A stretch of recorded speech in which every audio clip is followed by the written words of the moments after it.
ये देखो भाई, अरे ये भाई ड्यूटी पर से यार आते एक हैं, चीज बोलूं, क्या इसको बीवी से गुस्सा तो नहीं बोलते हैं करोगे? खाना ला दो। बोलना हुआ क्या? फिर बीवी ने मैं बोली सब्जी में क्या, एक चीज डालना ये भूल गई। दाल में अरे आज बहुत कुछ दाल भूल गई डालनी तू, ही एक भूल चीज गई। भूल गई या दो चीज भूल गई? देखो इस भाई का रिएक्शन क्या भूख लग होता रही है है। बस। खाना खिला, वैसे बनाया क्या है?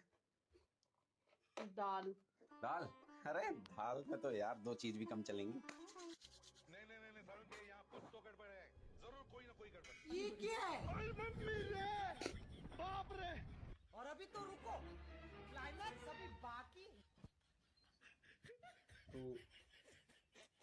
दाल डालना भूल गई? शाबाश। कमाल है नहीं। दाल में तो दाल डालना भूल गई, तड़का बराबर लगाया तूने। लाइफ है पूरा ही झंडबा, कर दो। काहे का करो। इतना घमंड बा। साला ये दुख का खत्म नहीं होता लाइफ बे। है